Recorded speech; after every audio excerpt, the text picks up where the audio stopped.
What's up, everybody? Welcome to South Beach Strategy. Today we have a good friend of mine, Shane Santacroce, business coach, a life mentor, an entrepreneur, and let's get right to it. Who is Shane Santacroce? All right, let's dig in, man. I guess let's start from my origin story. You know, where everything kind of began and pushed me into the direction that I ended up following to this point in my life.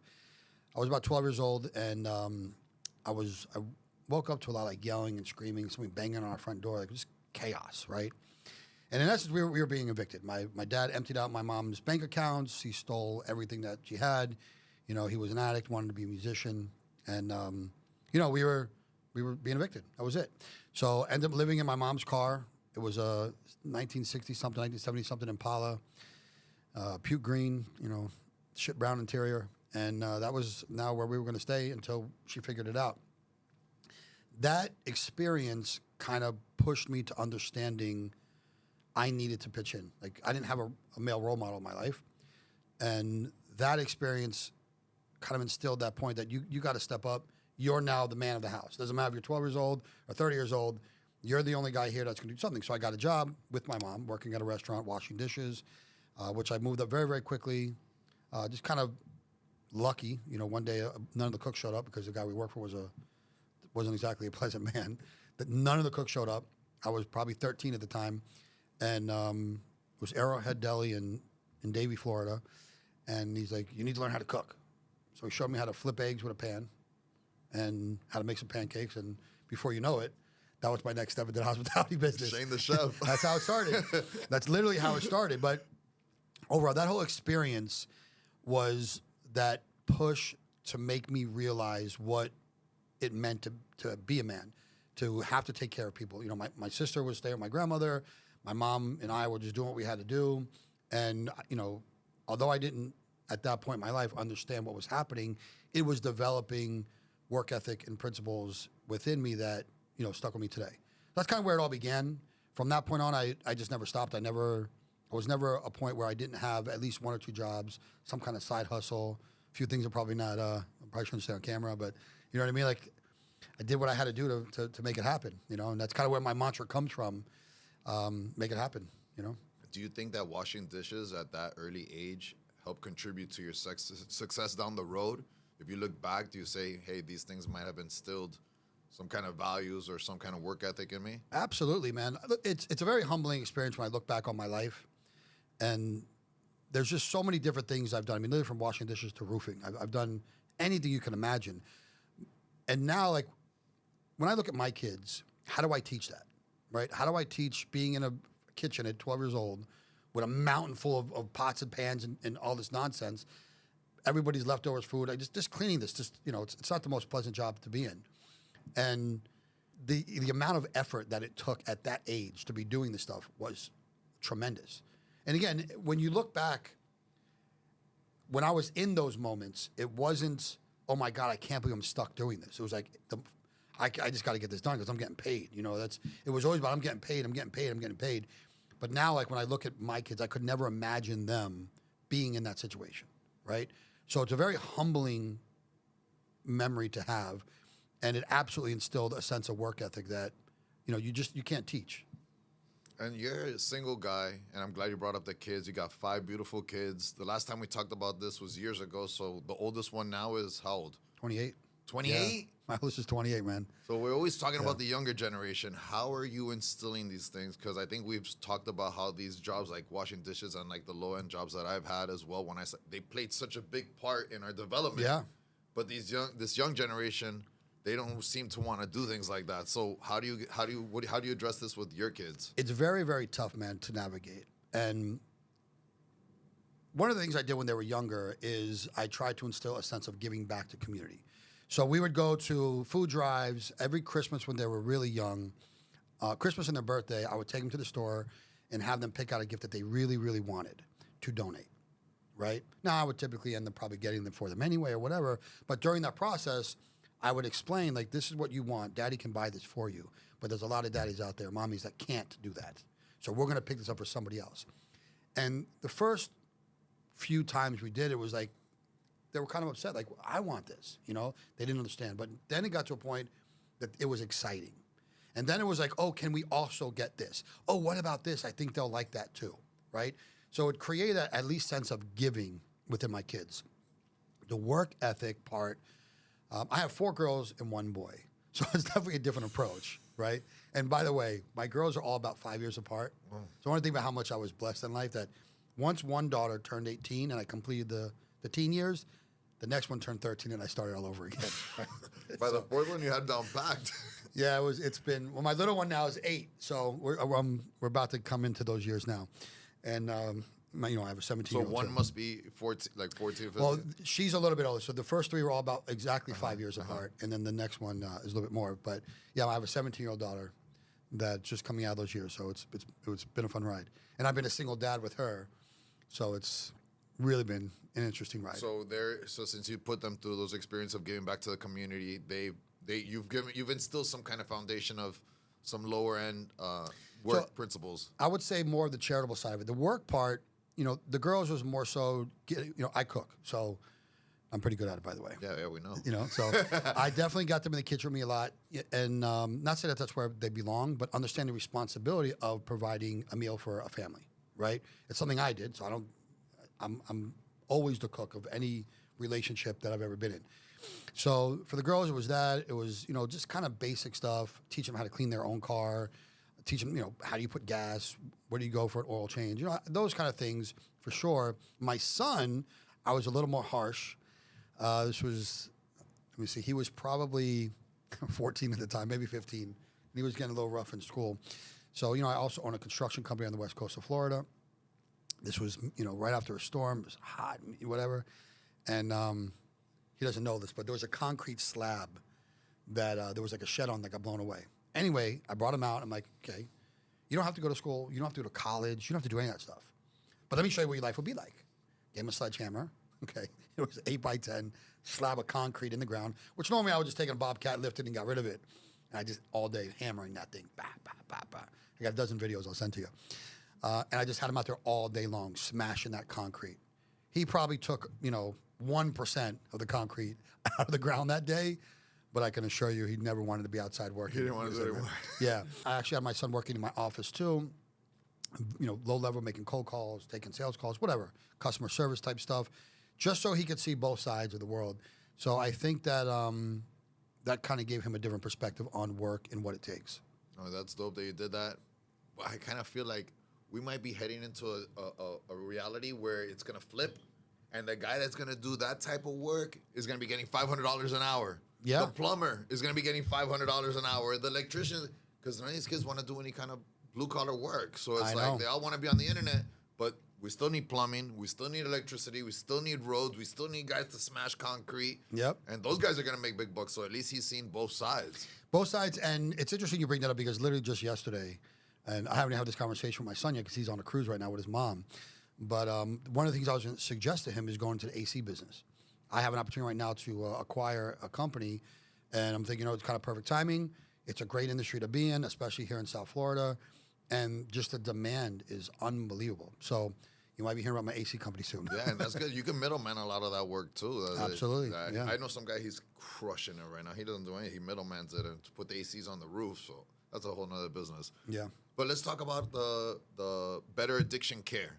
You were the former founder and CEO of that company. Yep. So we started that company back in 2015, and the premise, my father was an addict, like I said, and I didn't understand addiction and what it was.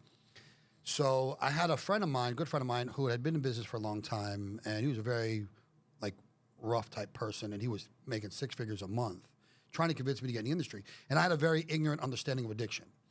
I mean, I'm like, I don't want to deal with those fucking people. You know what I mean? Like, my dad's an addict. He tried to ruin my life.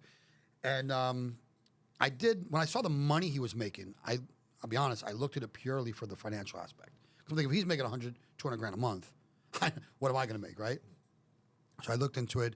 I spent 6 to 9 months doing R&D, and I learned about the disease, what it was, and first of all, I had no idea if my dad stopped drinking, he would probably die, right? So after doing that research, it became more of a passion. And when I got into the industry, I learned how difficult it was for people to find treatment. So if you had a dad, a cousin, a brother, sister, a friend right now that was struggling, what do? You go to Google. Okay, great. You call somebody. about 1% of anyone that calls in actually has the insurance or the money to go to treatment. What about the other 99%, 98%? There's nothing. There's no hope. So just something stuck in my head one day, and I remember talking to one of my sales reps, and I'm like, bro, you got to make the one call count. He might never make that call again. You give the addict an excuse. He called in. Oh, well, I can't get help. Now what? So, and I remember saying that out loud, and everyone kind of looked at me, and I'm like, that's it, guys. We need to make every call count. Because once they've got to the point that they're reaching out, asking for help, there has to be something. So after working for a handful of facilities and seeing how crappy they were, how they were treating people, putting 4 or 5 people in the same room, bouncing them for facility, it was just, the industry is horrible. We created better addiction care so we could spend the time on the phone with the people. One, let me take a step back. First, I would go out to the facilities I would work with and vet them out personally. Not clinically, they have their licensing and all that stuff, but I wanted to see the facility. I wanted to meet the staff. I wanted to see the experience that if I sent my father here, what would he go through? And my whole premise was if I wouldn't send my dad here, I'm not going to send yours. So once I established a good network across the country, we created an intake center where people would call in. We'd find out what they were struggling with, and we would introduce them to the appropriate, facility for them. Maybe they're dealing with a high psych issue, or they're pregnant, or if they're dealing with heroin, or whatever their addiction was, if they're dual diagnosis. There's so many different things that you might call 30 facilities before you find the right one. So we created this infrastructure that you could call in, we would find out all your issues, and we would find the appropriate facilities that made sense for you, for your financial situation, for your family, for your needs. And it went well for a while. Sober Home Task Force got involved with, Dave Ehrenberg, Al Johnson, who I also worked with, did some speaking engagement with them as well. And when the laws changed, it basically made what I was doing patient brokering, human trafficking. So I had to stop it. Really? Yeah, it was kind of a messed up situation because it's one of those things where you throw the baby out with the bathwater. They had the right intention, but they didn't understand the industry enough to fix it. They just understood the problem enough to stop it. However, bad people still do bad things. So just because you made new laws, you hurt the good players. Yeah. So the good actors just started going out of business, including myself. So we just ended up turning everything to free helplines. Better Addiction Care is still operating today.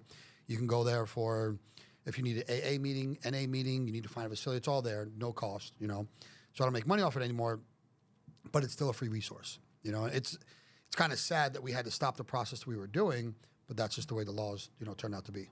And what was your experience from that? When you say to people who are looking for help in that area?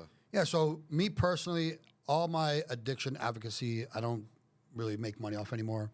I do a tremendous amount of work when it comes to educating people. I do still help people if they call me personally. If you have an issue with somebody I'm going to help them find the right facility. I do interventions quite often as well. Not as much now as I used to, but I'm very good at interventions because I don't have any skin in the game. You know what I mean? Like, I'm here for a good reason, and I talk very blunt and very straight to the people. I let them know, like, you got 3 options, man. It's death, prison, or recovery. You get to choose today which one you want, So, it's kind of sad where the industry is. It's sad as well that we don't have government intervention the right way. Like SAMHSA, it's a joke. I'm sorry, guys, you're going to see this. Their operations is nonsense. You know what I mean? The funds that go out, millions upon millions of dollars are going out to facilities, to these organizations, and nothing's really getting done. NATAP, probably the worst organization. I think his name was Marvin Ventrell. Probably shouldn't mention names, but I really want to because NATAP is just a joke. They wrecked the industry. You can basically pay to play type scenario. They became the organization to say whether or not you were doing the right thing, right? But they're just a joke. They put up. I remember I went to a convention of theirs one time. True story, and they didn't really know who I was personally, but they knew Better Addiction Care. So another company was using a fake website, using Better Addiction Care to try to get clients. They used that as an example, not realizing it wasn't even my website, that it was this fake company. And they put that on their national convention. It was nuts. So you just deal with a lot of that nonsense in the industry. And at the end of the day, the people that suffer are the addicts and the families that are struggling with them. People that just want help. They just want help, and it's very difficult to find. It's very difficult to find. If anybody's watching this, wondering what to do, man, just do your research before you get the individual involved. because after you tried a couple places with that person and you don't find the help you need, typically that's their excuse. I really wanted to talk to you about your current project, ROI Business Solutions. It's an AI company. Yeah, so ROI Business Solutions was kind of a spin-off with my marketing agency. We started the whole program focusing on voice search and AI optimization. So vocalseek.com is kind of my front-facing website where people can come in, and a lot of people don't realize that your cell phone, hey Alexa, Siri, Google, Bixby, all these things, that's where the majority of searches are happening now, especially with the younger generation, especially with AI. So optimizing your online presence isn't just typing anything in anymore. You got to optimize for voice. You got to optimize for AI searches. And just like when Google Maps came out, I was in the forefront of all that. People are going to start optimizing their business to be found off your voice search, right? So that's kind of what sparked the whole thing. And then I just kind of took my marketing agency and built it all in one. So now we just have a full suite of services for any and all things marketing, starting off with voice search optimization. How did you get into that? I've been in marketing forever, and I started using voice search, and when I was doing searches for my own clients, nothing was coming up. Occasionally they'd come up. They're going to give you some type of answer, but like the competitors would come up. And I remember I was in one of my clients, he owns a med spa, and I did a voice search for his med spa standing in his lobby, and a guy 8 miles away popped up, right? So I'm like, I started looking into it. I found a company that was doing it, I don't want to say elementary level, but kind of very old school, right? His operation was old school. So I partnered with him, and we just kind of brought everything into the new technology, and it's just been amazing ever since. We've got, we started this company about a little over a year ago. We've got 600 plus clients already on the books. So it's been pretty good. So what is the future for that company? So right now what we're focusing on is AI, right? We do a lot of AI automation when it comes to email, text, and inbound phone calls, and we're currently in the process of really focusing on the outbound AI. So we can create virtual, employees, but they're actual AI bots as opposed to just recordings. They're engaging, they're being taught regularly, they're learning, and it's been working very well. And my main focus, small to medium-sized businesses. And I'll give you an example. Let's say a typical roofer. It's him and his 3 or 4 guys. They're up on the roof all day long. That guy misses 3 or 4 phone calls. That could be the difference between an extra $20,000 or $30,000 job, right? By the time he gets down, those people have already called several others. He loses the deal. You got about 60 seconds to 5 minutes to capture a lead that called you. So now he gets down, he lost that business. Well, now he misses that phone call, and that person gets a text message. Hey, this is John's Roofing. I just missed your call. How can I help? Oh, I have a leak in my home. Oh, no problem. Where are you located? I'm out here in Weston. Great. We have availability this week, Thursday and Friday between 12 and 2. What works for you? Now he gets off, and he might have 2 or 3 appointments set for new jobs, right? So now that little small mom and pop shop that couldn't compete with the big guys that have 20 guys in a call center, now he's in competition with them. Yes. Now he can answer those phones. Now his ratings and reviews and that word of mouth that was doing so well actually means something. And that's a big thing that I think people kind of drop the ball in, even with voice search, is that just think about it. I obviously refer you business any chance I can get. But what do I say? Hey, go check out Elite. And somebody is driving and they do a voice search, hey, Elite in Miami, and somebody else comes up and they just hit call. Is this Elite? Oh, we can help you. What are you looking for? A Lambo. No problem. You know what I'm saying? And that happens all the time, and people don't realize that. So even your word of mouth referrals can go elsewhere if somebody's using voice search, or if there's an AI automation in place that's pushing your business somewhere else. Yeah, that's great. That really does help the little guy. Like you say, he's on the roof, he can't answer the phone, and he's got the AI helping him schedule appointments and stuff like that. So that could really help him going.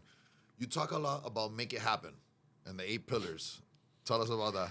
So I'll tell you where the Make It Happen initially came from. And years ago, I used to have a friend named Hector, and we were working at I picked up a contract, and I had a huge team that used to work with me.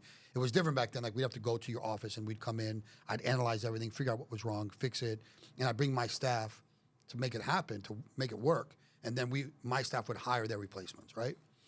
So this guy basically didn't pay me. I'm not going to put the guy's name out there because we actually become friends later on, but he didn't pay me, right? And I left a couple of my staff there just to help him out. We parted ways amicably.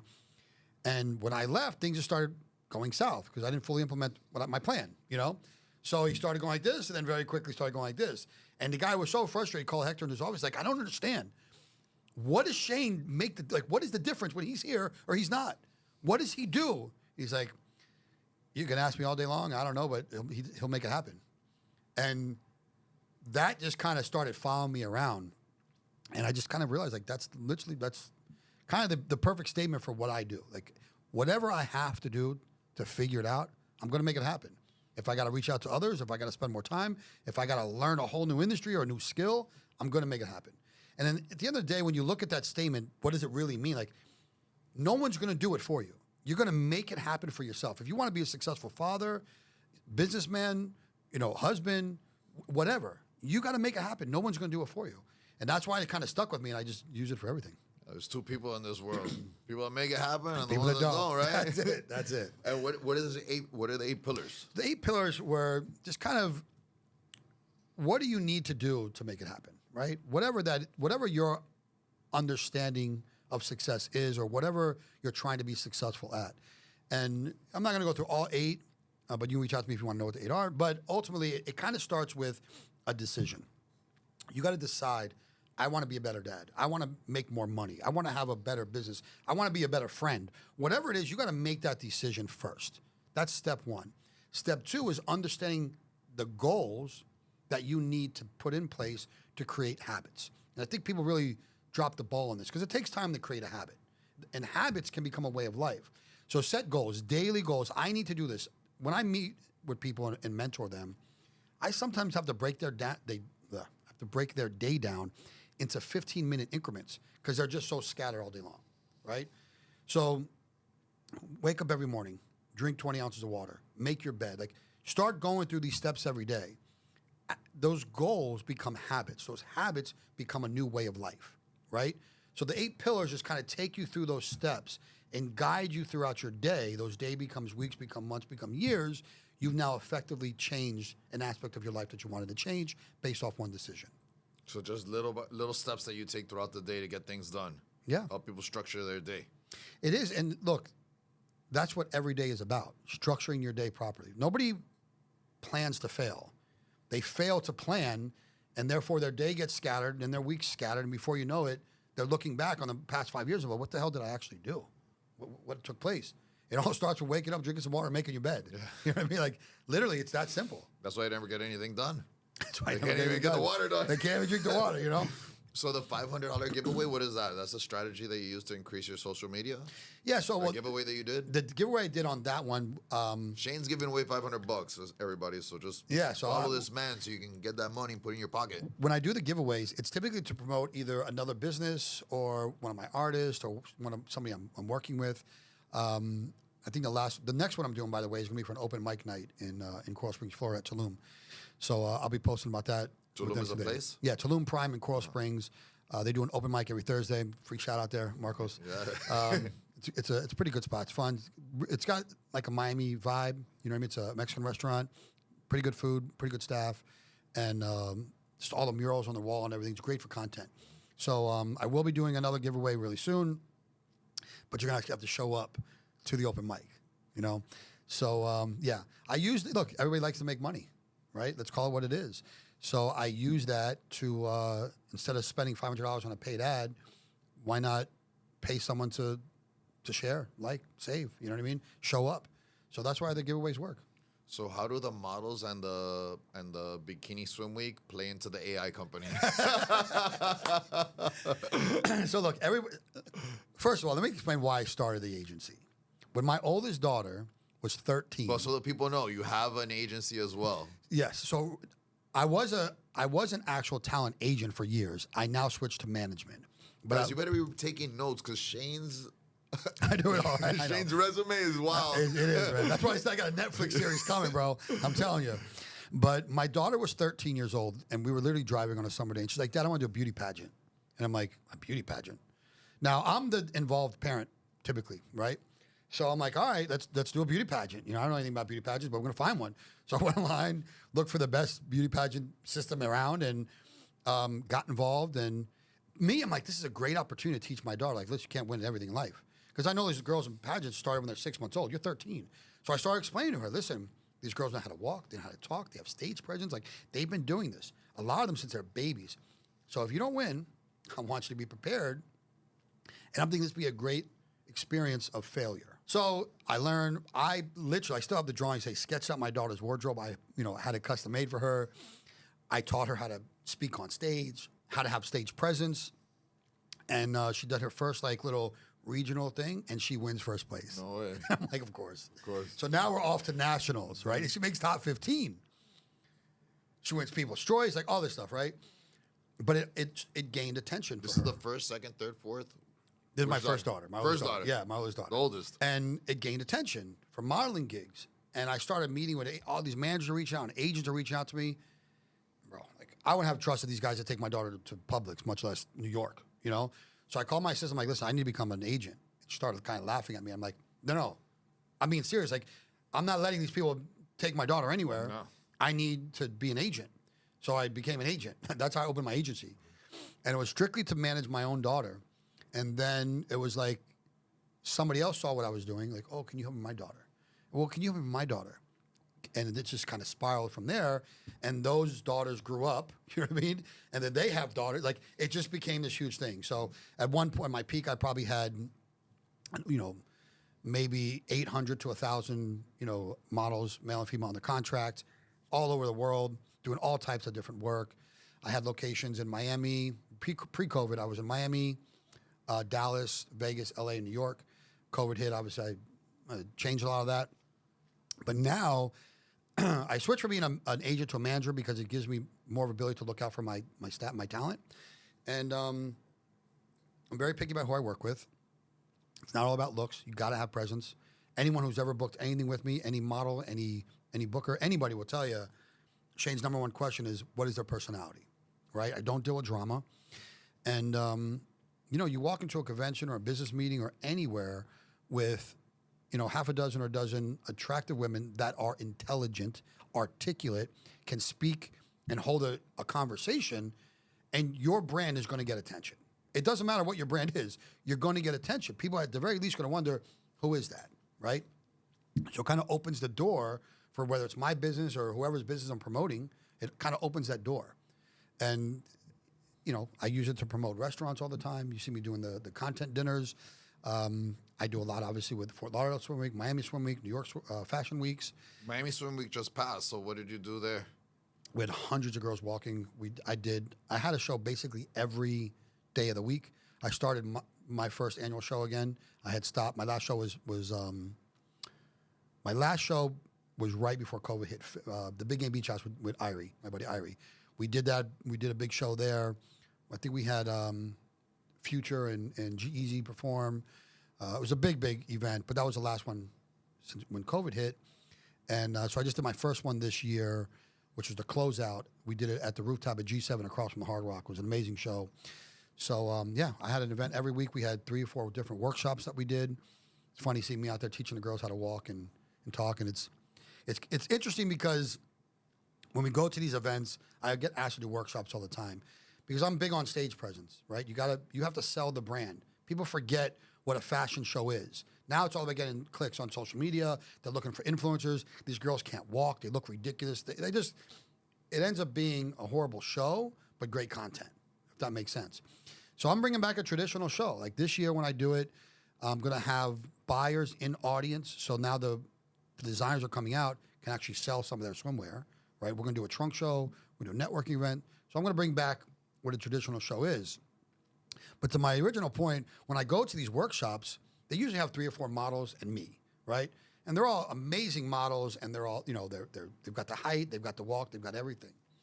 But they don't know how to necessarily teach, right?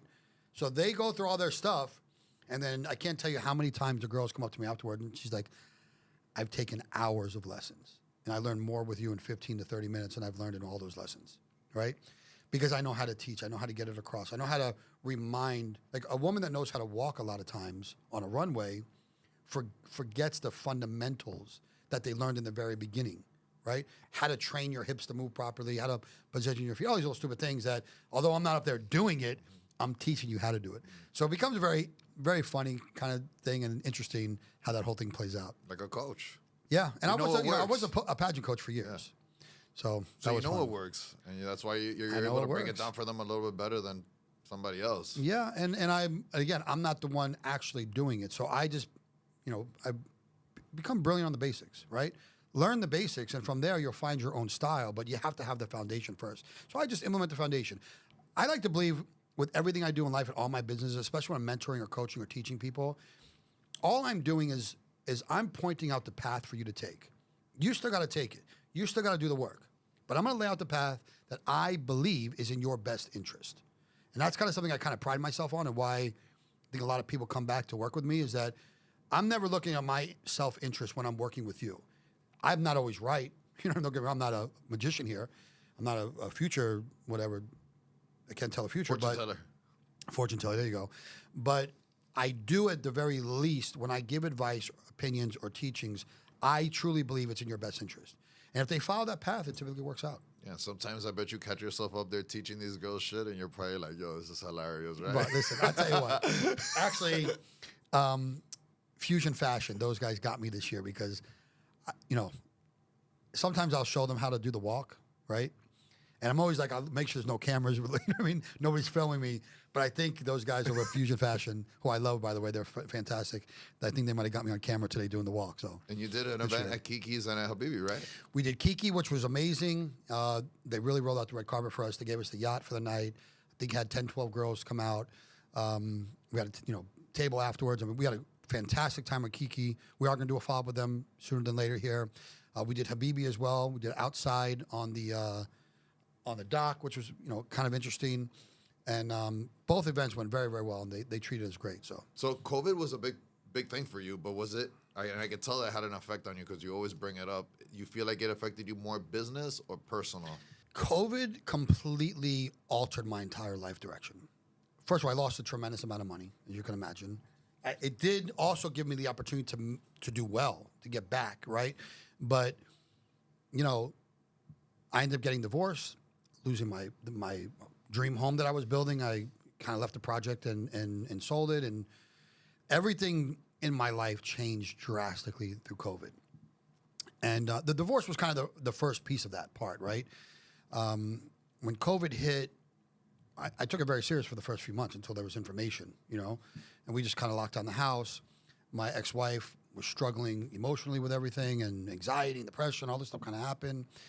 And, she was dead set on the new house we were building.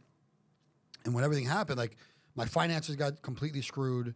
I gave up the house that we were building, and we moved into almost a 7,000 square foot mansion in Heron Bay. We weren't living in a 2-bedroom shack. But she just didn't want to be there. And one day I came home and she just said, I don't want to do this anymore, or I can't do this, something to that effect. And I'm like, don't worry, like, we're going to continue with your therapy. Like, you're going to be fine. She's like, no, I can't do us anymore. And I was like, in my mind, I had a great life. And if you ask anyone that knew her the day before they found out, they would have told you she was the luckiest woman in the world. I mean, you know the life that she had. And at this point in my life, again, I had lost probably 90% of my net worth at this point. I was just, everything was just falling apart in front of my face, and didn't matter what I did. Finances, or is it the stress of just the whole COVID situation? Well, number one, I kept my staff on for a long time, much longer than I should have, looking back. And I did it because these people were loyal to me for years. Like, I had some people working with 10, 12 years. How do I let them go? And I didn't think we'd be talking about COVID in 2026, right? So that was a huge financial hit. And the way my business worked at the time, I didn't get paid like every week or every month. I got paid twice a year, the second and third quarter. So I would fund the fourth quarter, fund the first quarter, and lay out all my, marketing expense for the coming quarter, right? So there was already that huge layout. Plus, I had no revenue coming in. All my contracts were renewing March and April, and I had a contract to sell a very substantial portion of my company, which was going to put tens of millions of dollars in my pocket, right? COVID hits. Now, we're in the medical field. We were in the rehab business. February 28th, we're finding all this stuff out. Well, all my clients had to go to single beds. Only one of them was set up for that. So everybody was now full. They needed no marketing. Nobody knew what was going on with COVID, so all my contracts canceled. I went from doing, I had 7 million contracts in 2019, 22 million coming up for 2020, and everything canceled. So that was a huge financial hit. I still made 7 figures that year, but it was just all being given away, literally given away to staff. Then I went and got the PPP, went to some girl that a friend of mine, well, ex-friend that I thought was a friend, introduced me to, told me she was an ex-IRS agent. She knows this shit. Let me get you all this PPP money, everything else. Great, did it. Got it. The people I did lay off, I brought back, started paying them. I got a knock on my door one day, Secret Service and Homeland Security on my front door. What's going on? Oh, you know, there's an issue with your PPP stuff. All right, what's up? Call my attorney, go in. Basically, there was a technicality in my paperwork. She didn't do it right. And they gave me a choice. Forfeit the funds that you took, or we're going to have to prosecute. I'm like, I've already paid payroll. Like, what do you mean? Oh, well. So there you go, another hit. Took that hit. Then, later on that year, I had a falling out with a previous business partner, and kind of to spite me, he just did some stupid nonsense with credit card and filed a bunch of chargebacks and disputes and claimed that I wasn't allowed to use the card. But it wasn't necessarily me that was going to have an issue. It was my ex-wife. Because where all the purchases were made on the Amazon account and shit over the course of 2 years, right? So ridiculous, were in her name. And there was a lot of things that looked incriminating on her part. So I had to make a choice. Even though we were separated, do I let her take the hit? Because once the state saw the text messages, it was a guaranteed prosecution for her. Or I could just cut a deal, take it on the chin, take the probation and whatever. There was no money owed because he didn't lose any money, and let her basically just walk free. And that's what I did. So I had to deal with that as well. Plus I had some health issues to deal with. So she kind of left when things were at the worst. I had health issues. I had financial issues. Like, just everything was in a mess. But in my mind, things were good. Like, in our relationship, we were happy. But apparently she wasn't, you know? So what do you do when you hit rock bottom like that and it seemed like it was one domino fell and then they all just started to fall. You get to the end of the dominoes and then what do you do? You know, at that point, I'm a single dad. So sitting in misery was not an option. Like, I had to produce. And I'm a single dad now. My life was so much more difficult. On top of everything that happened during this time, the most difficult part about all of it was my ex-wife and her family completely disassociated with my children. Now, my kids at the time were, 12, 13 years old, and they had known her since they're 6 months or a year old, right? So they didn't understand a separation, right? That was just their family. And then all these people who are around us all the time for holidays and birthdays and everything were just gone. So now I had to be that everything at all times. So it was very, very difficult, but, just failure was not an option. Again, I had to make it happen. I had to get back to work. God bless all my models that helped me because they really stepped up. These girls I've been working with, some of them I worked with since they were 12 or 13, were now 18, 19, in their 20s, and their mothers came to my house. My ex-wife left my house, like, just a disaster, disgusting, because I, left for a little bit to let her settle her stuff. And I just had to clean my whole house top to bottom, get my kids in order, get them to school every day, pick them up, making dinners, like, while trying to build a business. You can't be in two places at once. So they all really, really stepped up. I mean, Cassidy, Kayla, their mothers, Victoria, like, there's just so many of them that stepped up and helped me, which I'll forever be grateful. And if they know if they ever need anything, they call me. So that was it. I had just a great team of people behind me. Of course, my mother stepped in to help me out a lot as well. I can't say enough about what she did. Moved down here to stay with me and help me. So I had the right people in my life at the time to help me with my personal stuff. And then I was able to rebuild my business. It was a grind, but, that's life. I wanted to ask you because you just said that, she was a part of your kid's life for all those years. So she was not their mother. She was not their mother. So I had 4 kids before I met my ex-wife. And I had 1 kid with her. So when she left, 2 of my 2 older daughters were already out of the house, but my teens weren't. They were there, and it's one of those things where, remember, they met at my daughter was under 1, my son was about 2. And they didn't look at a separation of family. They obviously knew that was Sabrina's mom. They knew that was Sabrina's sister, but it was still Tia Trish and Aunt Julie. You know what I mean? Like, for them, it was just family. That every holiday they were all at my house. Every birthday, everything we ever did, they were all involved. So there wasn't a separation in our families. We were all just family. Listen, when COVID, when they needed something, guess who they called? Yeah. You know what I mean? When they needed advice, opinions, money, whatever, I'm the one they called. And again, they would have all told you that Sabrina was the luckiest person in the world. So it's hard to comprehend. Like, if you want to disown me, like, and we didn't have like a crazy falling out. She wasn't being beaten. She wasn't being abused. Like, we parted ways. You know what I mean?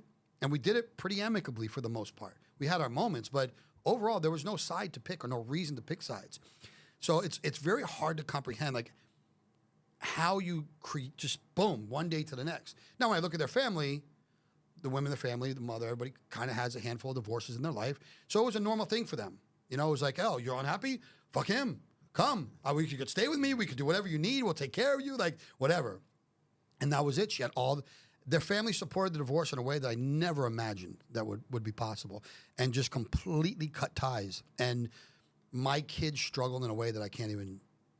It was by far the most difficult thing I've ever dealt with in my life, is especially my daughter, how they struggled when these people just disappeared from their life overnight. That's very interesting, because I'm looking here and it says that up to 40% of divorces happen because of financial stress, right? Mm-hmm. And 70% of divorces are initiated by women, right? Yep. So in your situation, what is your take on why women often walk away from men when they're at their worst?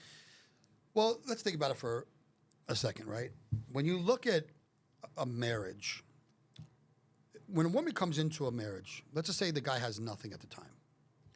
The better he does, isn't that more enticement to leave? And I know that sounds very cynical and ridiculous, but think about it. Right now you're struggling. I'm with you. I love you. I'm here for love. Now you build this life. You have all these nice things. The more he makes, right? First of all, the busier he gets, a lot of times maybe he's lacking something in the relationship. Instead of working on that, I could just leave and take half. Why not? Like, what's the benefit to stay?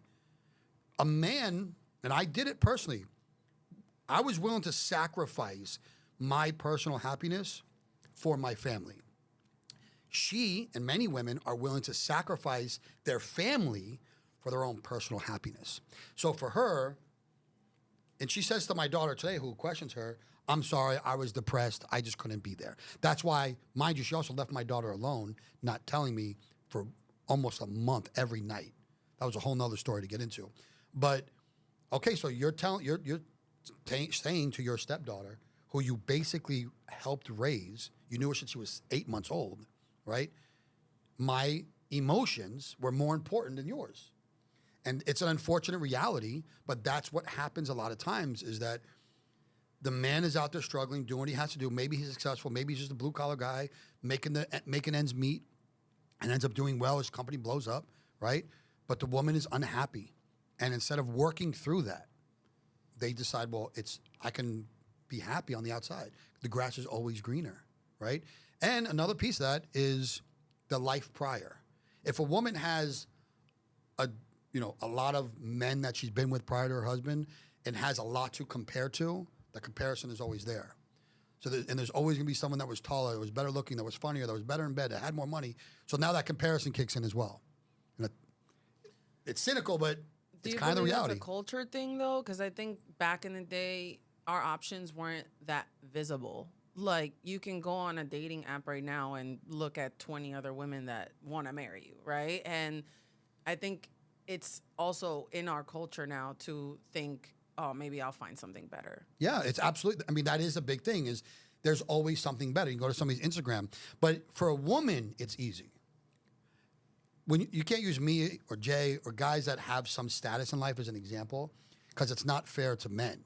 Like, when we talk about guys that have the ability to just go and move on, it's a very, very small portion of men that have that ability. If you look at the statistics, most men between the age of like 18 and 35, look at their sexual activities. It's very slim. Like, the average man doesn't have the ability to go out to a bar tonight and have a sexual relationship. He doesn't have the ability to find that hot girl, shoot him a DM, and have dinner at Kiki this weekend. You know what I mean? Like, most men, a very small percentage of us, have the ability to do that, right? A woman can turn 18 years old, come right here to Miami Marina, and end up on a yacht with celebrities, millionaires, billionaires. They're sleeping with Future and Drake, and they're like, shit, this is my category right here. Now you're a solid 4.5, 6 when you're done up. But because you slept with a 10, you think that's your new level. And now you're seeing and I'm watching a friend of mine go through this right now. Very humble family, living very comfortably in life, 4 kids. All her friends, right, she's in her 30s, are now influencers. They're on yachts, they're driving Bentleys, they're out with this guy. They're all single, okay? She's the only one married. They're all with their, being run through continuously in their 30s, right? But they got nice cars and nice bags and nice shoes and nice this and nice that, and she's giving him a hard time that she wants these things. And he came to me for my opinion. I said, ask her to tell her friends how many of them are in happy relationships. Ask how many men have they been with in the past year to get all those things. And if she's willing to do that, let her go. You know what I mean? It is absolutely a culture thing. Women have, I'm not the first person to say this, women control access to sex. Mm-hmm. Men control access to relationships, right? So those same guys that'll bang you out on the yacht are not going to wife you up because they banged you out on the yacht. You know what I mean? Like, let's call it what it is. 100%. If you even come to me with that question, you could just go right there. Yeah, but you ain't getting shit on the way in, and you ain't getting shit on the way out. I have a strict rule. If we get married and you want a divorce, I'm telling you right now, I'm gonna go to Colombia and blow all my money before I get back. So that way you ain't getting shit. I'll tell you right now. You gonna take half of what? There ain't gonna be nothing. That was a good thing. Like, I had lost so much. Nothing, zero negative in my account. Be like, bitch, divorce me. You're gonna get half of the negative balance we got in the account. Look, nothing left. It was a complete shock to me, by the way, when she asked. Now, don't get me wrong. Her reasoning, and I'll take full accountability. Before we were married, I had stepped out. Before we were married, right? And she found out about these things. It wasn't like a surprise. And we had the conversation like, look, if you can't handle what has taken place, let's not get married. I waited 5 years to propose. Because prior to her, I was out doing my thing. Like, I took all the wrong steps in life for the most part when it came to relationships. I always wanted to be in one, so we'll get into another podcast. But long story short, I waited 5 years to propose, another 3 years to marry her. So I waited 8 years, and I was very clear, like, this is it. We're going to work through whatever problems that ever arise. So her excuse at the time was, I just could never get over that.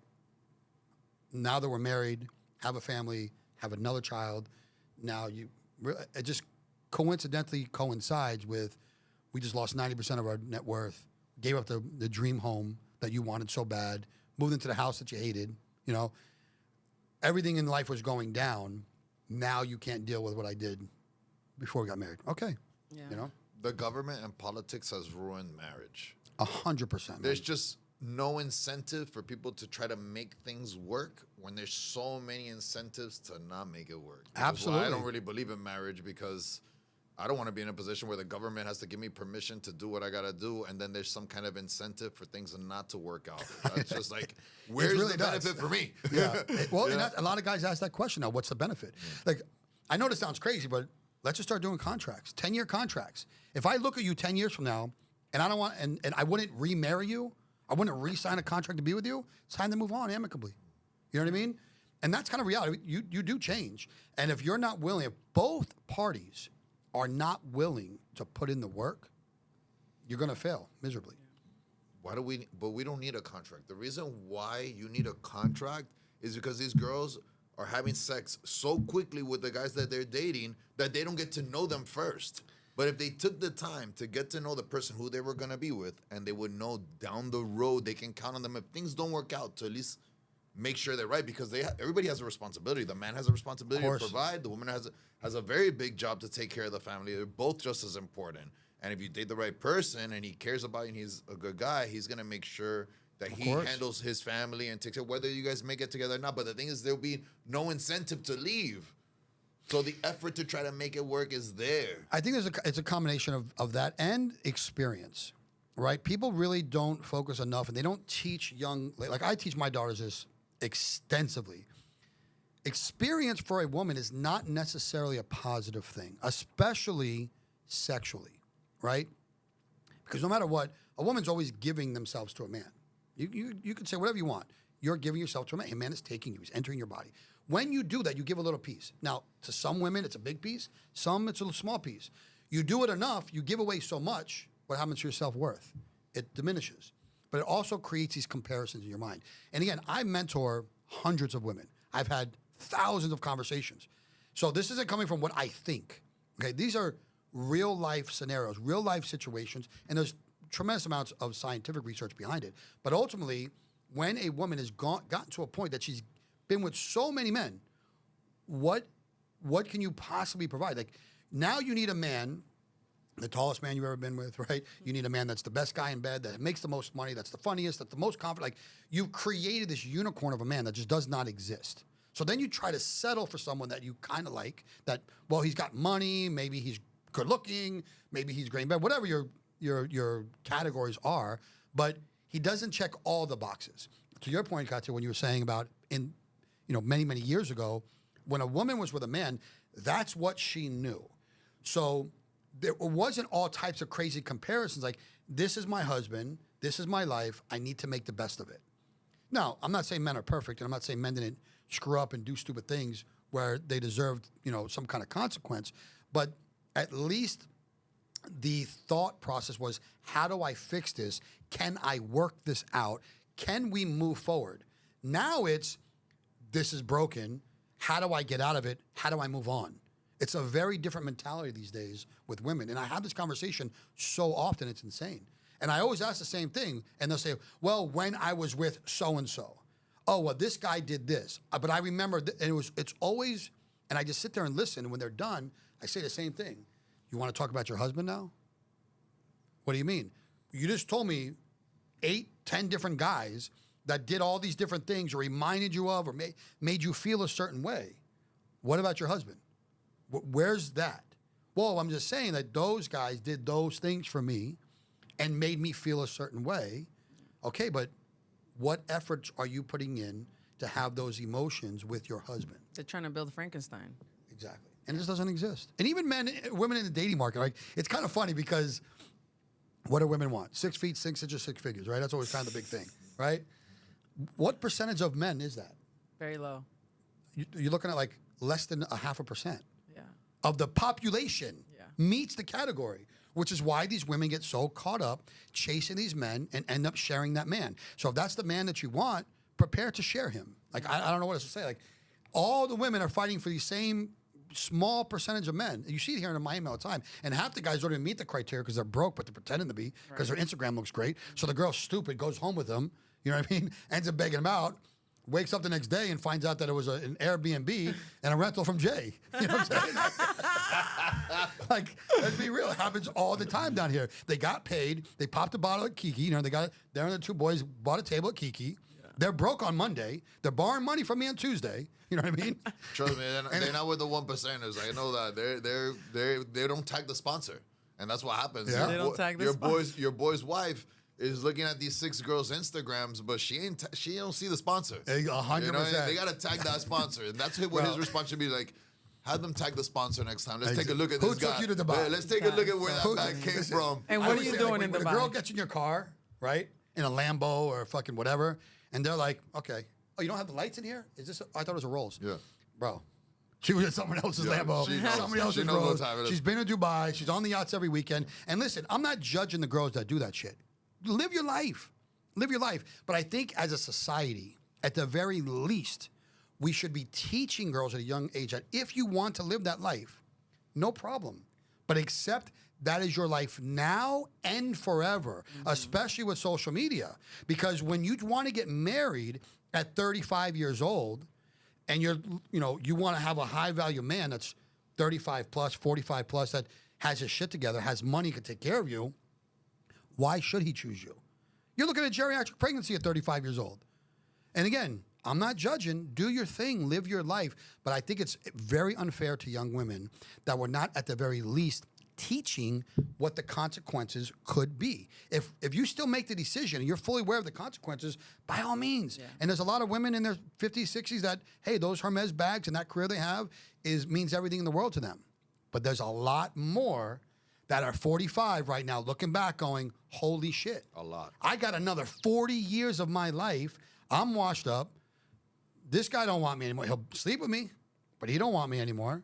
You know what I mean? Nobody wants him. Why not take the 26-year-old, the 22-year-old that's hot, and can give you a family. Right now, okay, we're in some sort of epidemic where the younger girls are more promiscuous than the older girls. Yeah. I know friends Katya of mine. loves to say that. I love this because It's true, though. I It's very know a true. lot of girls that are 35, 40 that have had one hand. 100%. Yes, you're. And then 100% I right. know a lot of 20-year-olds that slept with at least 30 to 50 men. And they don't even know the count. If you ask them how many, they'll be like, start counting on their fingers. They But run you out know of who fingers. those are. You know who those are. But you It's not don't. the 20-year-old that's been to Dubai 50 times. No, You it could obviously be know any. she's Exactly, yeah. ran The- through. the- You know, you got to know who No, you're dealing because with here too. being naive as a young woman means these men are taking advantage of you. They're telling you what you want to hear. It's not about, sometimes it's not even about being promiscuous. It's about being stupid. I agree 100%. And that's why I say it's not fair as a society that we don't teach these young women. Yeah. You know what I mean? Like, we don't, listen, if you want to go be a porn star tomorrow and OnlyFans, great. I manage, not anymore, get myself in trouble here. My girls will be pissed, but I used to manage a lot of OnlyFans girls. I used to manage dancers. I used to manage a lot of, I don't judge. And the girls will tell you they don't judge. But I also would tell them, like, hey, just understand that at some point, if you want to have a man, it's not going to be the man you desire. And that's the difference, right? You could find a man, any hot girl, any woman, period, of any shape, size, color, you name it, can go to a bar tomorrow or anywhere that there's men and just let them know that they're available. And they're gonna, someone is gonna, I'm here. Someone's gonna climb that Someone's tree. gonna step Someone's up. gonna bang them. Okay? A man doesn't have that ability, right? So if you teach a woman and let them make a decision, great, you made your decision, but it's a lifelong one. And you're right, a lot of it is from, listen, I speak to girls, and this is horrible. Girls will tell me about some of their sexual experiences, right? And I'm like, you were fucking, or you were grape. Grape. She put grape in there. Or S8, right? They don't even realize that the experiences, plural, that they're being S8'd. Yeah. And like, well, no, that's just kind of normal. That's kind of common. I'm like, no, it's not. If you are drunk and a man is holding you down and you don't want it, that is not okay. And the fact, I've literally had not one or two, but several conversations where I've had to convince these girls to get law enforcement involved. They're being blackmailed by men. Like, I'm not sitting here defending men, saying men are the greatest thing ever, because we all have our issues.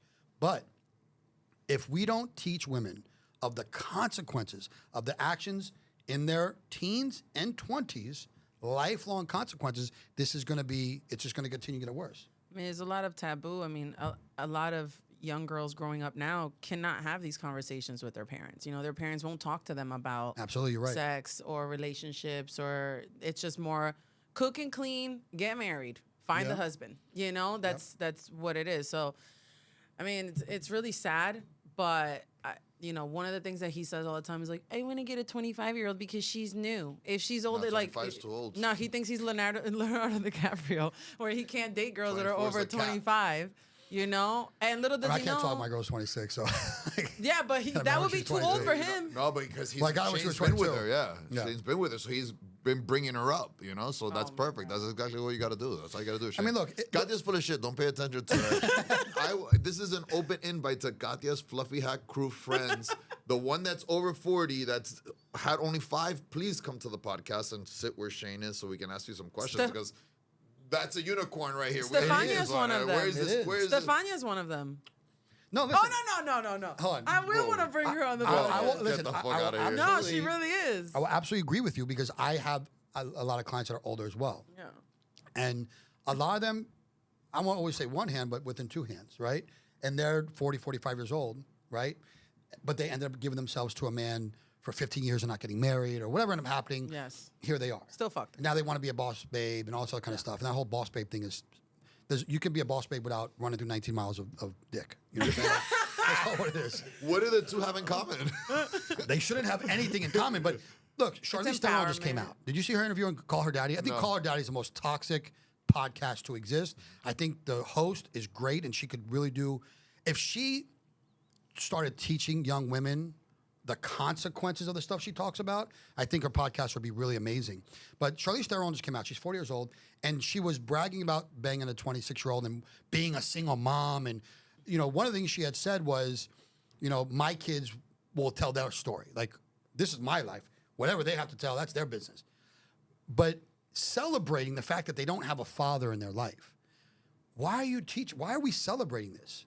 You know what I mean? Like, do your thing, enjoy it, have whatever. It's your Charlize Theron. There's a 26-year-old man out there right now that is happy. Yeah. You know what I'm saying? Like he's bragging to everybody to this day. But this just came out, and it's all over the place, and everyone's is celebrating because she's in her 40s and banging a 26-year-old, and she's a single mom. Well, first of all, you're a multi-millionaire, okay? So you have more resources than most single moms. We shouldn't celebrate it. We can accept it and not judge it, but it should not be celebrated. But that's a problem. Podcast. That's women on there celebrating her because they're in her position. You know? Correct. So like, yeah, you're 40, you got it done. But then you have the young girls. They're out there struggling. So they're like, yo, one of us got it. One of us is going to get there. But again, it's teaching young women, 18 to 28, which is a woman's kind of prime, okay, that, hey, I'm in my 20s. I should be enjoying my life, having fun, da-da-da. And again, what happens? That same girl, 18, right at the yacht. What does the guy have to do to get on that yacht? Pay. He's got to spend 20 years to buy the yacht. He's got to build a life, become successful, buy the yacht, then invite the girls. Now you want to be 35 and get on the yacht with him. Or you spend 10 years of your life running through all these different guys, banging celebrities, having fun, traveling to Dubai, all this nonsense. Then you say, okay, I want to be with you now. Now you're in the prime of your life. You're 45 years old. You're a millionaire. You're confident. Life is good. I want you to settle down. And I want you to only be with me. Why? What is the value there for that man? You know what I mean? And that's a big issue that we just, again, we don't talk about this stuff. And I'm going to reemphasize, this isn't about judging girls that live that lifestyle. By all means, girls, you know I love you, right? I work with a lot of them, and I fully support whatever decision they decide to make. But they also know they can come to me for real life advice. I tell them how it really is. I don't beat around the bush. I'm not trying to get in anyone's pants, so I'm not telling them what they want to hear. I tell them what they need to hear. And a lot of them change their life course because of it. Even the girl that I'm dating right now, she was in school to be a pediatric cardiovascular surgeon. I didn't convince her to not go down that path. She decided she wanted a family. So instead of being a boss babe and coming out of school at 38, she switched to be in the PA program so she could come out at 26 and still have a chance of having a family and life and spending time with her children. That was her own personal choice, but it's because nobody had talked to her. Nobody had explained, like, hey, if you come out at 38 years old, maybe you can have a kid. You know what I mean? Like, there's a lot of things that come along with that. Maybe you can find a man that wants to be your age. Like, there's a lot of things. Obviously, my girl's gorgeous, so it is what it is. But my point is that those conversations don't take place on a regular basis when it comes to young women. So they get out of the house, they either go to college or they hit the streets, whatever they're doing, and they just go wild. And they get fed this nonsense by our society without any sort of consequence, accountability, or responsibility presented to them. Or truth.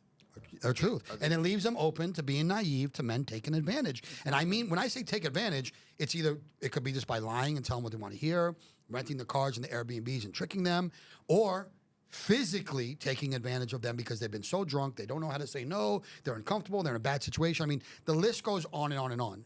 It's up to us at some point in society to teach women the consequences that they might face when making these life choices.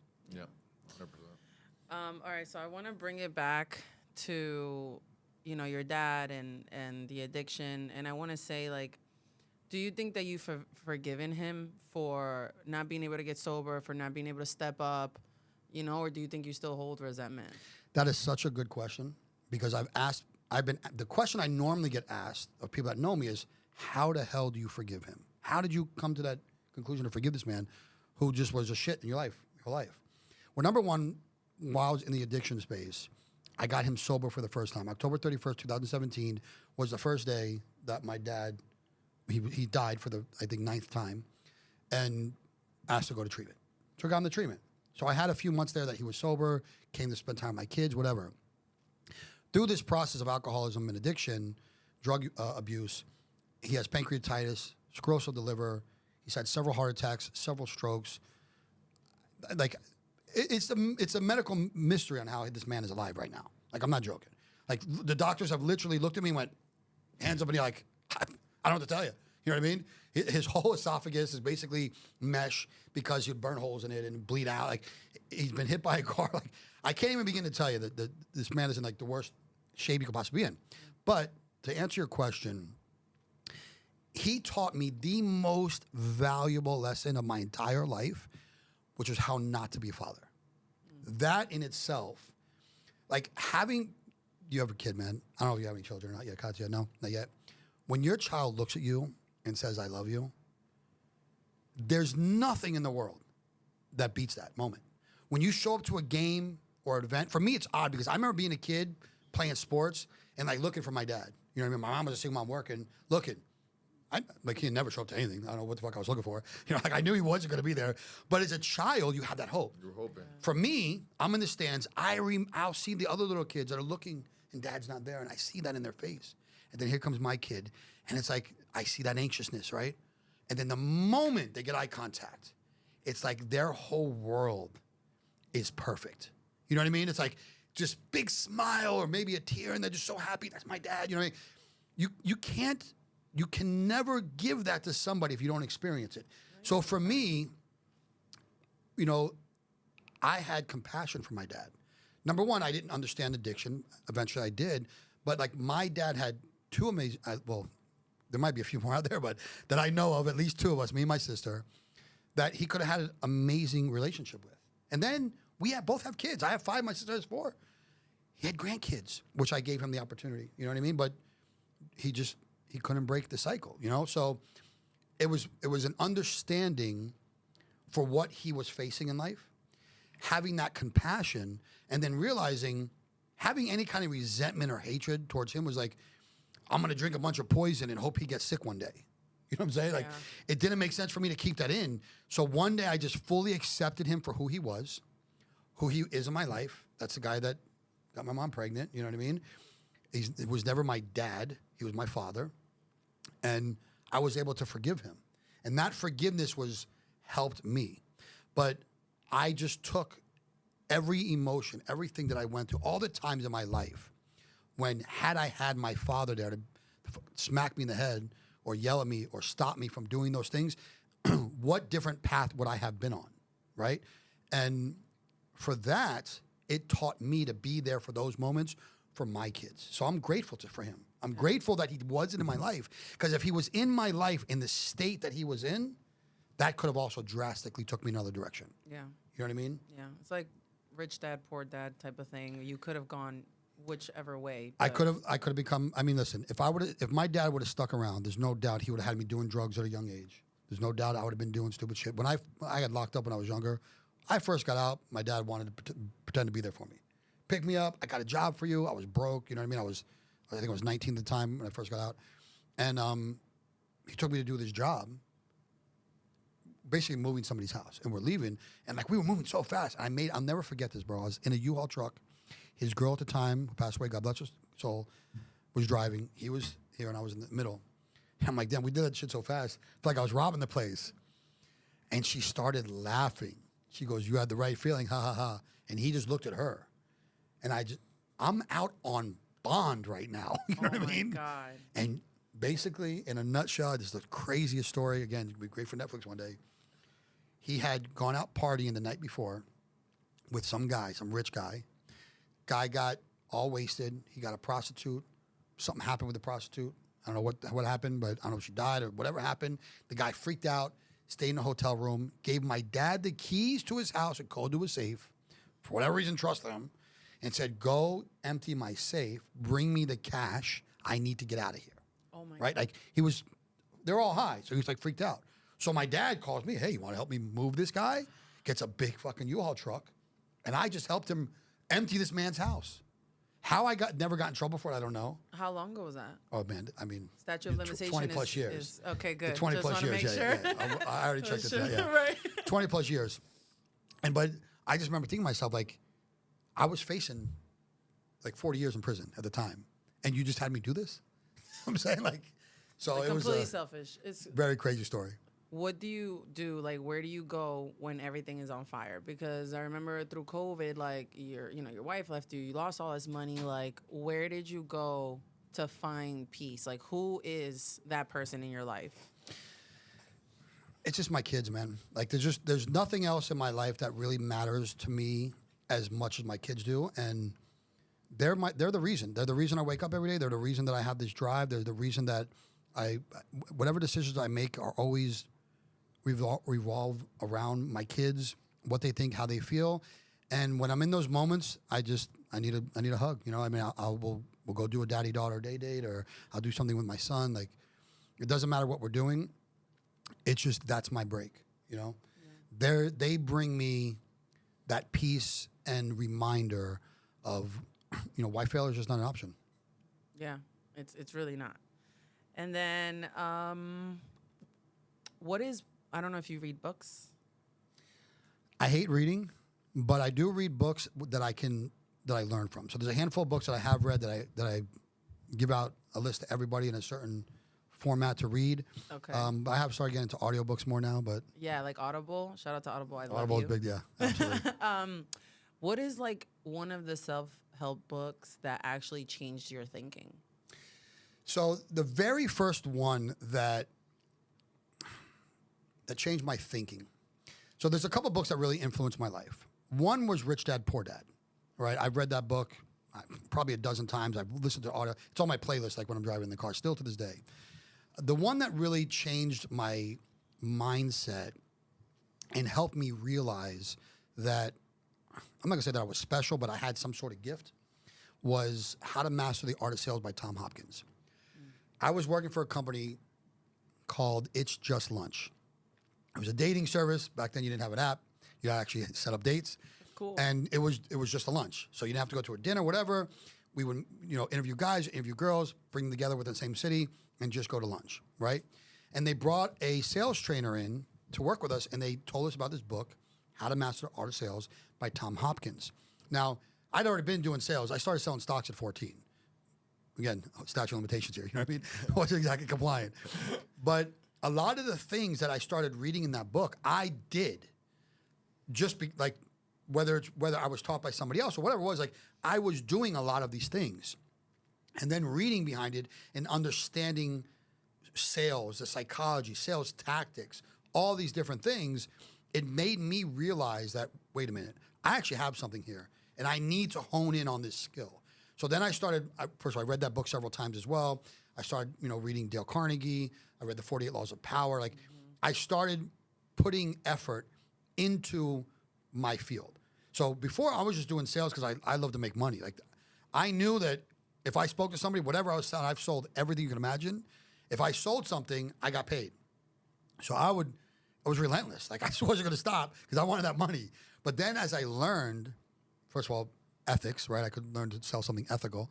I had to learn how to kind of work my way through that kind of mess. But I started learning there's ways to do this in a professional manner. There's ways to teach this in a professional manner. And I just really started honing in on those skills. So that kind of changed my mindset to me just being someone I thought was just hustling every day on the phones to, wait a minute, I think I might actually be a sales professional. You know, that book really did that for me.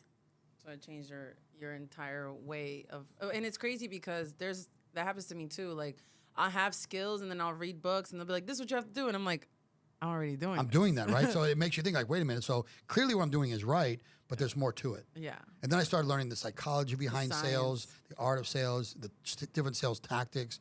And it just became interesting on how much I had already implemented, but even more interesting, how much more there was to learn. Yes. And that's why now if there's anything to do with psychology of sales, I'm always learning because that really does change your whole business. Yeah. The 48 Laws of Power is a good one. And then the Art of Human Nature by Robert Greene is the same author. Amazing book. That's another one too. It teaches you, like, it puts people in categories. So here's what I would say about the 48 Laws of Power. There's a little free little nugget from my 8 pillars, right? Here's a way you read the books. Rich Dad, Poor Dad. Read that book first. Mm-hmm. That's going to give you some insight, understanding assets and liabilities, but really understanding money, right? Then read How to Master the Art of Sales. A little more boring, but you're going to learn a tremendous amount about sales and how important it is. Next, I get into Dale Carnegie, How to Win Friends and Influence People. Then Dale Carnegie, The Leader in You. And the last one is the 48 Laws of Power. But get somebody to do this with you. Take all 48 laws. Don't read the book. Every day, send each other the law, 1, 2, 3, all the way, 48 days. And at the end of the day, have a conversation with each other and hear each other's perspective on it. Number one, it creates a habit first thing in the morning to send this text message to somebody else that I need knowledge. So now you start developing a habit, a lifestyle every morning to learn something. Then at the end of the day, you can hear someone else's perspective on the same thing you read. Once you've done that, you read the book and you hear Robert Greene's perspective on everything. It really changes the way that all that comes together. That is a good nugget. I wouldn't have think to read that book like that. Okay, and then what's one thing that people always get wrong about you? I think that people tell me all the time I'm intimidating, and I talk about this often. I don't view myself as an intimidating type person, right?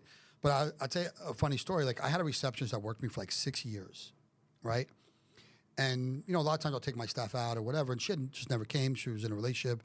And 6 years later, I'm like, well, just bring your man. You know what I mean? Like, you're not coming because your man's not comfortable. Everybody brings a man. Like, I don't care. You know, come. So she ends up coming one day, great time, and she kind of gets to see me outside of work.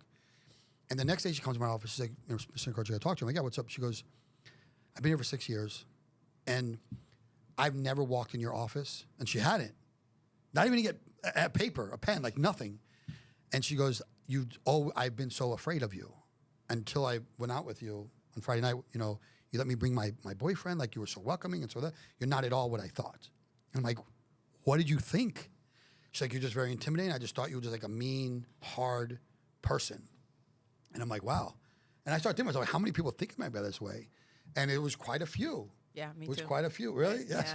Yeah. And it's like, man, I'm the biggest giver. Like, I mentor people all the time. Like, I'm always trying to help. It's to a fault in many ways. Yeah. And it's interesting how people from the outside view me as like this big, scary, intimidating person. I don't know. One of the reasons why I think that's a good trait is because people fuck with you less.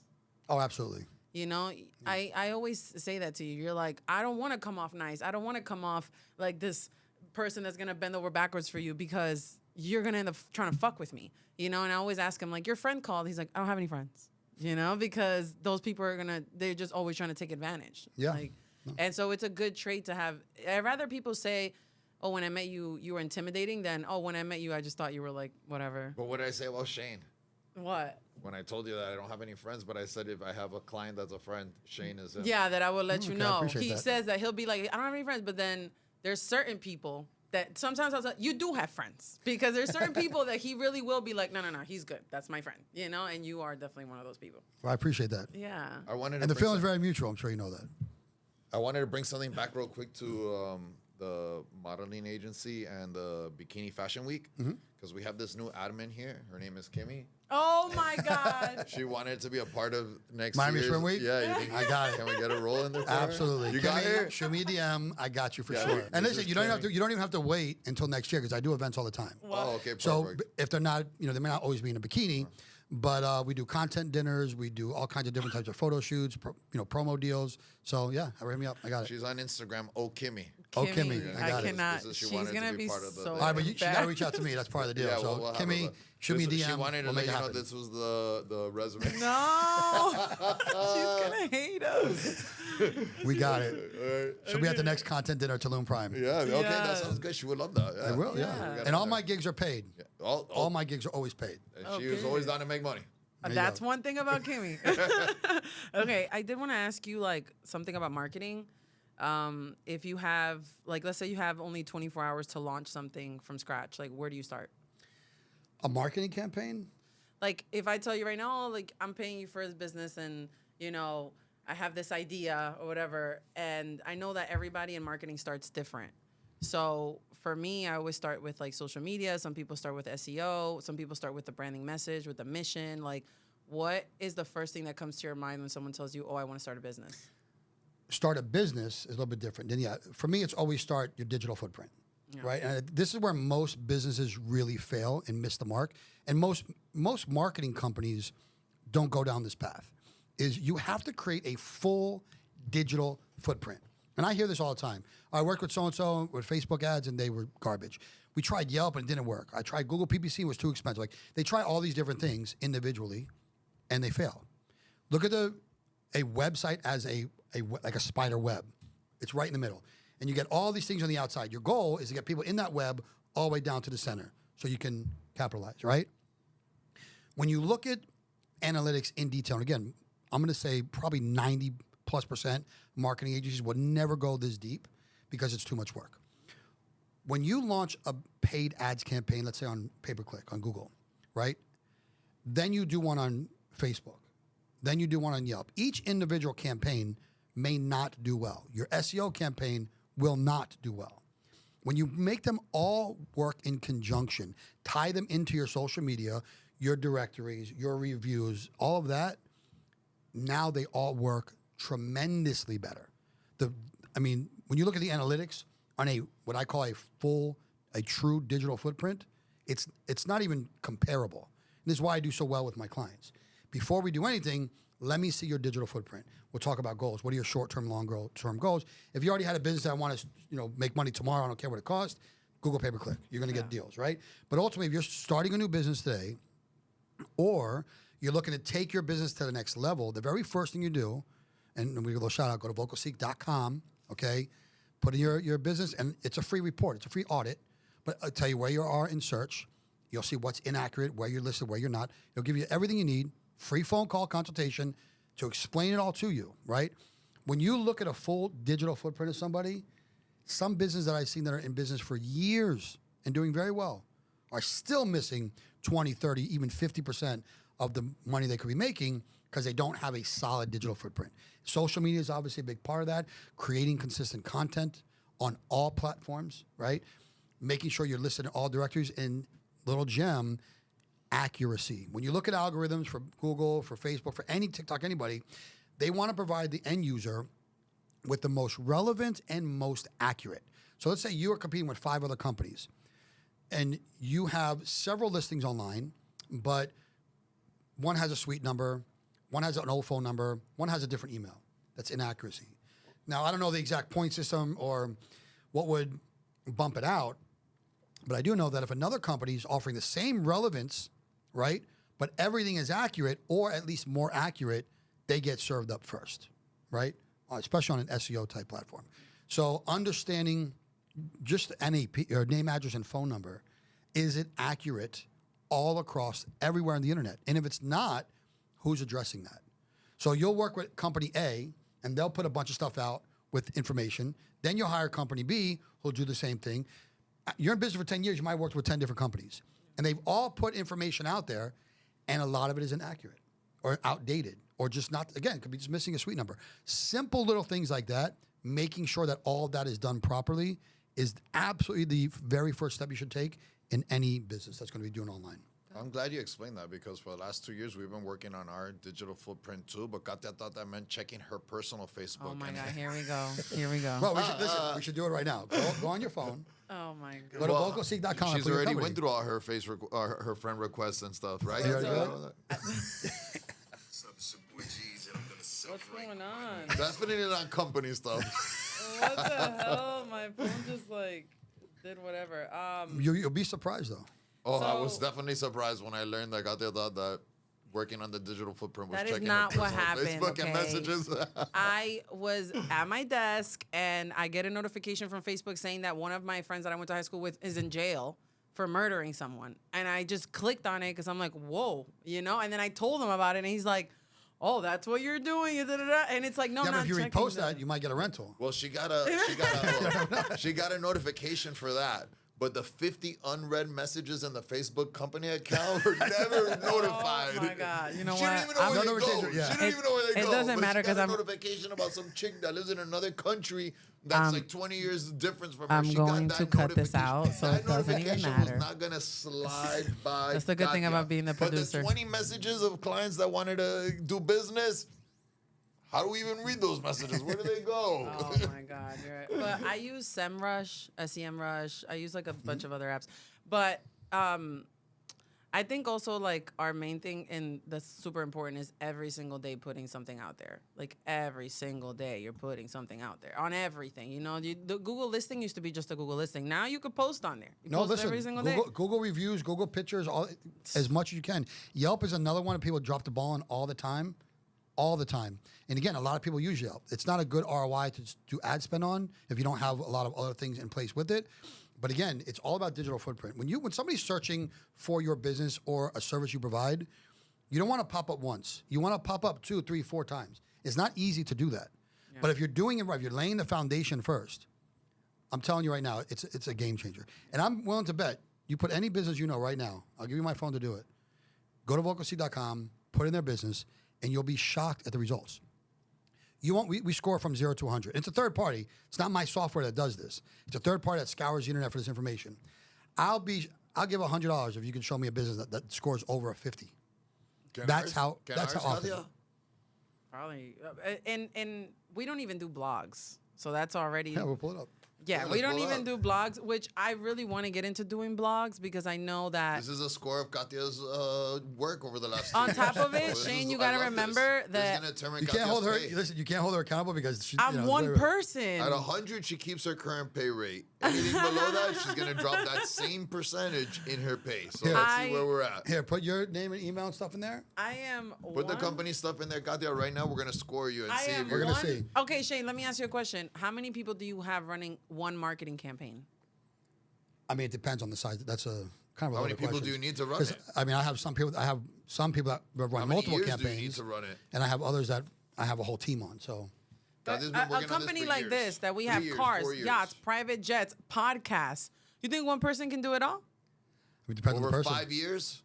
Right? And then also I deal with rentals. I have to train people. I have people under me. Like, you have to check your Facebook. One brain, you know, and then I'm really, like, sometimes I explain to him the focus. Like, if I'm doing something and I'm hyper focusing on it and he deviates me, it's so hard to get back. I think your assistant is an assistant. Yeah, she does have one. I'm not an assistant anymore. I do. I'm not an assistant anymore. And then tomorrow we have another guy coming in to help. Katya has assistants on assistants on assistants. That don't do what I do. They can only do very Nobody minimal does what things. she does. Nobody they can shows only up to work and pick checks up their Facebook account. The guys that you meet when you get the cars and stuff, like, that's what they do. You know, they can't fucking run an SEO campaign. They can't run ads. Well, here's what I'll tell you, too, to take some pressure off you. Right now, there's a lot of AI that helps with a lot of this stuff. So you might want to start looking at some of that stuff because it'll take a lot of pressure off your plate. Even communication. Well, you guys don't, especially, I'm sure you guys got a lot of leads that come through. What's that? Somebody's calling you. Just ignore it. It says private number. We'll check it later. We're going to check it later. Yeah. But look, we don't want to hurt Katya's pocket right now, but we're going to do it later. Make sure you save that little. It might get you a raise, though, too. It might get you a raise. If it goes up to, I'll raise her pay. Because you gotta really, whatever the percentage over 100 is. That's the kind of thing. No, it can't be over 100. Because it goes over. It can't go. No, 100 is the top. Oh, then she just keeps her pay. And then she's already overpaid. There's no need to raise her. She needs right now to figure out how she's going to continue this pay rate. That's what Katya is fighting for her life right now. Listen, Katya, reach out to me. I'll help you out, no cost. I'll give you some AI tools that'll change the game. See, Shane's going to help you out, Katya. I like AI, but sometimes it's just not a brain. Well, it's not for everything, you know what I mean? But it helps out. Look, even like replying to like the Facebook messages, you shouldn't be replying to those manually. Yeah, you should. You put a system in place, it'll take you all the way to an appointment or schedule a phone call. And right now we got 50 unread messages right now. There you go. You got something to start with. There could have been like 10 Shanes Listen, in there. my LinkedIn, I get auto post on my LinkedIn all day long, every 3 hours. You know what I mean? Like, there's a lot of things that you can do. You could do an auto reply for your own personal Facebook too, so you don't miss those important messages. Oh my God, please, somebody. Just schedule a phone call. Off with my head, I guess, today. All right, well. You submit it? We're gonna make sure we put. I'm gonna go. We're gonna make sure we put the links for all of Shane's businesses. Even the rehab, the rehab one as well. Yeah, so it's a free resource if anybody needs anything. Yeah, better That's a nonprofit, which is great that you help out like that because I'm sure addiction is a big problem for a lot of people. And we're gonna put the AI. We're gonna put the modeling agency, and you guys can reach out to Shane. If you have any questions, he can help you with your business, help promote it, help get you moving forward. If you're a model, like. Oh my God! Just hit up Shane and he'll guide you in the right direction. So I helped his daughter. He has years of experience and he's been a good friend of mine for a long time. So thank you for coming, my brother. Appreciate you. Anytime, man. Yeah. Anytime. And if you can help out Katya, that'd be great. Listen, we'll make Katya a superstar. Yeah, that'd be awesome. Jump off. Jump out the window. Nothing would make me happier than for Katya to be a superstar. I'm waiting for that. I'm years invested for Granted. this. Listen, For the day we do Out of that. all your assistants, because I've been with you for a while now, Kati's definitely the best one Yeah, you've she's had. the smartest one, that's for sure. She's the smartest, By she's the far. best, yes. I'm not an assistant anymore, guys. I'm sorry, well, whatever your title is. You know what I mean? What am Assistant. I now? You're the assistant. I'm not an assistant. Yeah, you're the An assistant. assistant would mean assist you. I don't even assist you. No, you don't. Exactly. I think that's what he's complaining about. You have an assistant, I have an assistant, yeah. But no, and now you have another one coming tomorrow. well, he says So I'm you're the the manager. assistant manager. Yeah, she's No, like he- the office manager. He thinks I'm the office manager, and I'm also the producer of the podcast. I have many titles. I wear many hats. COO. CEO, but There I you also go. do all the marketing. So I'm also the marketing director. Oh, you- SMO too. Okay, I there you do go. everything. She You know. does everything and nothing all at once. Well, the thing, she found a way to mesh that. I just do what I do. You know, I just come here and I just Make it happen. She just does what she does. She comes and makes it happen. That's whatever Guys, that is. Katia just does what she does. If you want to know what she does, she just She just does what what she does. Exactly.